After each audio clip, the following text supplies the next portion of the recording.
حضرت عبداللہ بن عباس رضی اللہ تعالیٰ عنہ کی حدیث ہے، آپ جو ہے وہ چھوٹی عمر کے تھے، بڑی مشہور حدیث ہے۔ نبی علیہ الصلوۃ والسلام نے فرمایا کہ یا غلام انی اعلمک کلمات، کہ اے بیٹے میں تجھے کچھ باتیں سکھا رہا ہوں، کچھ چھوٹی باتیں۔ اب دیکھیں نبی علیہ الصلوۃ والسلام نے اس کو وہاں پہ پریپیئر کیا، کیونکہ وہ عموماً چھوٹے ایج کے تھے اور چھوٹی ایج میں ڈسٹریکشن زیادہ ہوتی ہے، تو نبی علیہ الصلوۃ والسلام کا دعوت دینے کا طریقہ تھا کہ آپ صلی اللہ علیہ وسلم پہلے سے ہی تمہید یا پہلے سے ہی پریپیئر کر لیتے تھے بندے کو، تاکہ بندہ جو ہے وہ ڈسٹریکٹ نہ ہو۔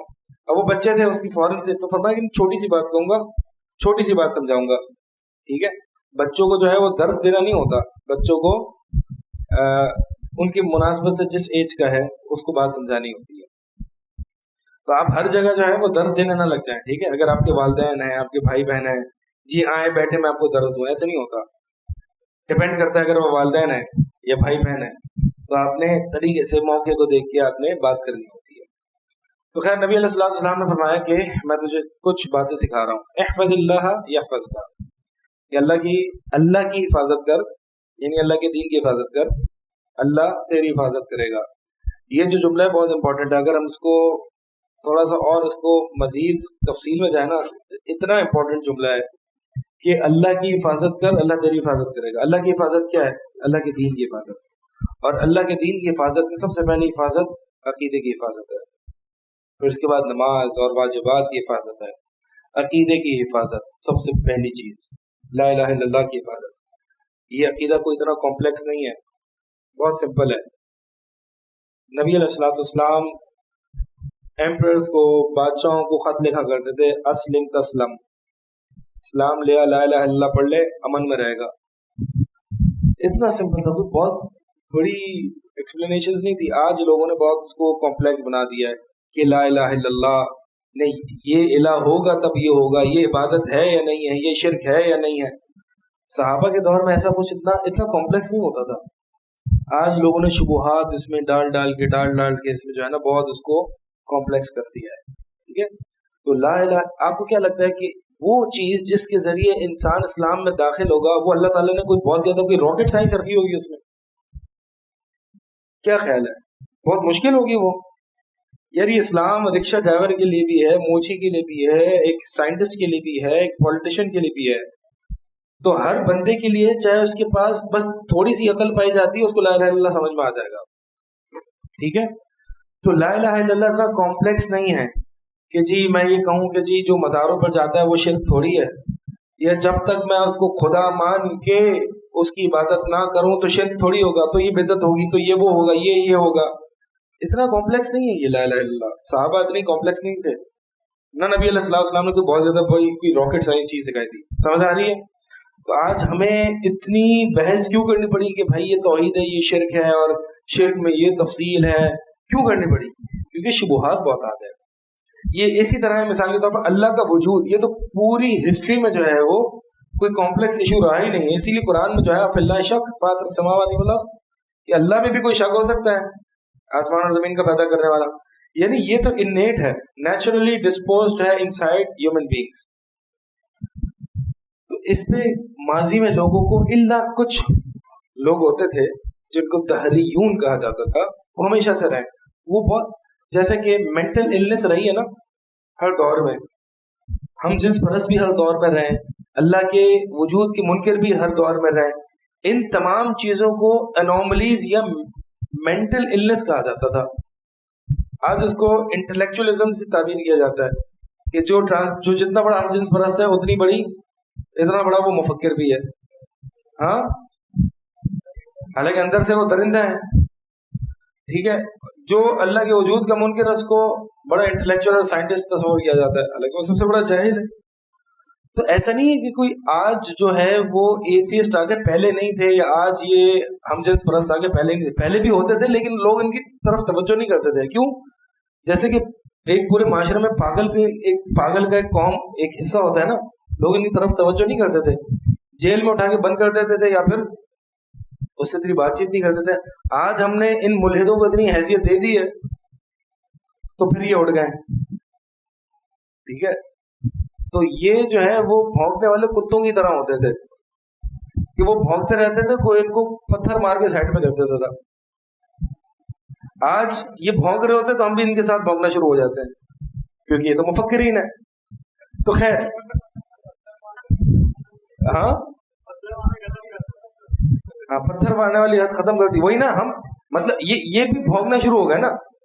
جب آپ بھونکنا شروع ہو گئے تو سبھی بھونک رہے ہیں. پھر ہم اگر کوئی بات کہتے ہیں تو ہم جو ہے وہ تھوڑا سا عجیب سے تصور کیے جاتے ہیں کہ بھائی آپ بھونکنے والے کتوں میں آپ کا کیا کام ہے؟ واقعی ہمارا تو کام نہیں ہے، ان میں ہمارا کام نہیں ہے، ہم بالکل عجیب سے لگیں گے.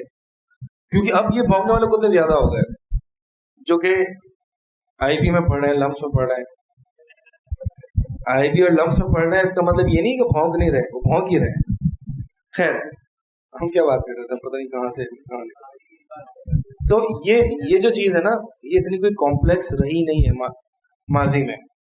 لوگ آئے ہیں، لوگوں نے اپنی اپنی باتیں کی ہیں، اس لیے ہمیں یہ چیزیں کرنی پڑی اور اتنا کچھ واضح کرنا پڑا.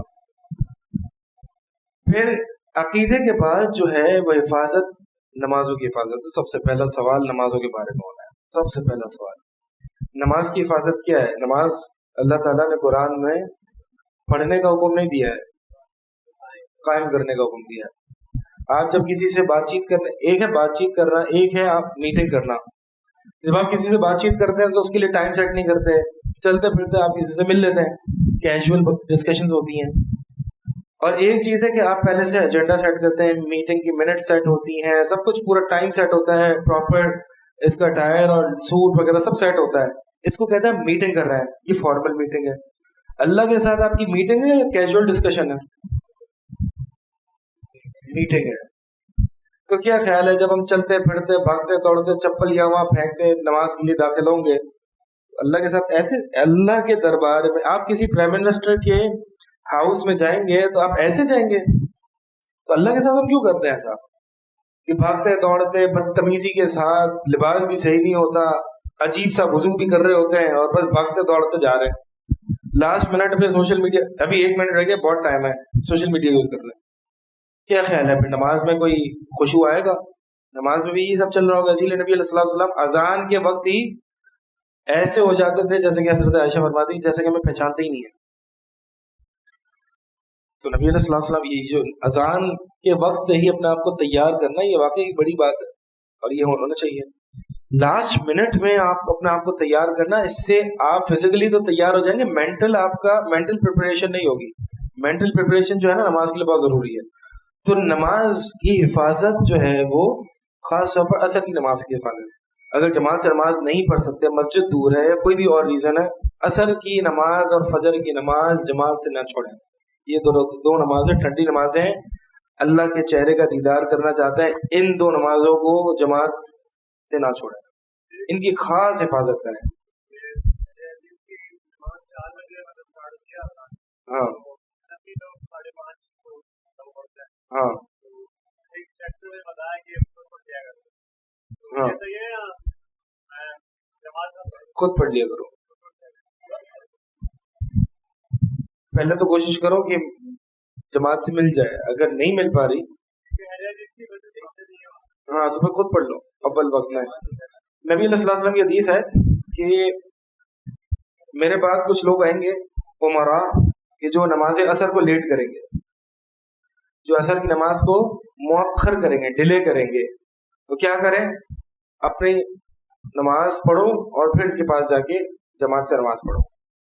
تو اہل علم فرماتے ہیں کہ اپنی نماز پہلے پڑھ لو، لیکن اس وقت تو یہ پابندی ہوتی تھی نا، اگر اس وقت اصل میں خلیفہ ہوتا تھا اور وہ خلیفہ ہی نماز کا نظام اسٹیبلش کرتا تھا، تو جو نماز سے پیچھے رہتا تھا اس کو بڑے کوڑے پڑتے تھے اور خارجی اور باغی تصور کیا جاتا تھا کہ یہ ہمارے پیچھے نماز کیوں نہیں پڑھا، کہ ہمیں کافر سمجھتا ہے. تو اس لیے جو اسٹیٹ لیول پہ نماز قائم ہوتی ہے نا، تو اس میں تو آپ کو اجتماعیت اور بردرہڈ قائم کرتے ہوئے ان کے پیچھے نماز پڑھ لینی چاہیے. اسی لیے نبی صلی اللہ علیہ وسلم نے فرمایا کہ پہلے تو اپنی نماز پڑھ لے، تیرا فرض ادا ہو گیا، اب اس جماعت میں شامل ہو جا تاکہ اخوت قائم رہے اور تفرقہ نہ ہو. یہ مقصد ہے. تو ابھی تو ہمیں کوئی اسٹیٹ لیول امپوزیشن نہیں ہے، تو بس اپنی نماز پڑھ کے ٹھیک ہے. تو خیر ہاں تو میں آپ کو حدیث سے دلیل دے رہا ہوں نا کہ یہ بدعات، حدیث سنی ہے کسی نے یہ کہ تم اپنے گھروں میں نماز پڑھ لو، جب وہ آئیں گے اور نماز اثر کو مؤخر کریں گے، اگرچہ یہاں پہ جو نماز اثر مؤخر ہوتی ہے وہ اس طریقے سے نہیں ہوتی جو پہلے ہوا کرتی تھی، کیونکہ پہلے اور بھی زیادہ ہوتی تھی، لیکن بہرحال مقصد یہی ہے کہ کم از کم جو ہے نا وہ اہل سنہ کے پیچھے اور جو اول وقت ہے اس کو ملحوظ رکھتے ہوئے ہم نماز پڑھنی چاہیے۔ تو دوسری چیز جو ہے وہ نمازوں کی حفاظت ہے۔ اگر بندے نے نماز کی حفاظت کی ہوگی تو اگر اس کوشچن میں ہم پاس ہیں تو باقی آگے کے تمام کوشچن ہمارے لیے آسان ہیں، سب پاس ہو جائیں گے۔ اگر نماز کے لیے ہمارے پاس کوئی جواب نہیں ہے نا، یہ اتنی امپورٹنٹ چیز ہے اور ہمارا سب سے زیادہ نان سیریس ایٹیٹیوڈ اسی کے بارے میں ہے۔ واللہ نماز کی بہت حفاظت کرنے کی ضرورت ہے۔ اللہ کے نبی علیہ السلام نے اپنی وفات کے قریب نماز کی تلقین دی، یعنی نماز الصلاۃ، نماز اتنی امپورٹنٹ ہے، حتیٰ کہ اس کی فرضیت بھی آسمانوں میں ہوئی ہے۔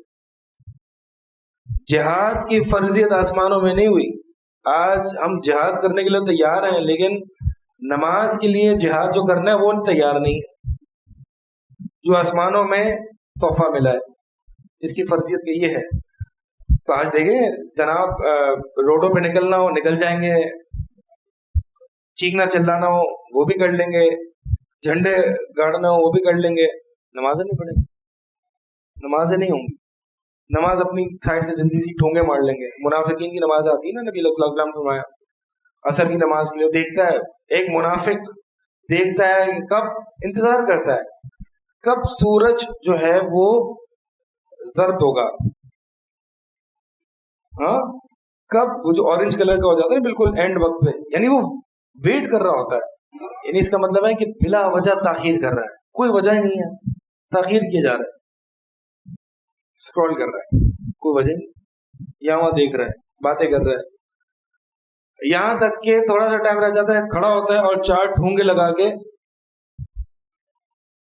4 ٹھونگے کس کو کہتے ہیں؟ جو کوا جو پانی میں چونچ مارتا ہے نا، اس کو کہتا ہے۔ آپ ذرا بالکل مغرب سے 10 منٹ پہلے مسجد میں جائیں، ہم لوگوں کا حال کیا بن کر ہمارے بھی ایسے ہی ہے، وہاں پہ ذرا لوگوں کو نثر کی نماز پڑھتے ہوئے دیکھیں کس طرح سے گلاٹیاں مار رہے ہیں، ٹھیک ہے، اٹھک بیٹھک کر رہے ہیں۔ تو بہرحال مقصد یہ ہے کہ ہم جو ہے نا اپنی نمازوں کی حفاظت کریں، نمازوں کی حفاظت کریں گے تو آگے تمام چیزوں کی حفاظت ہے۔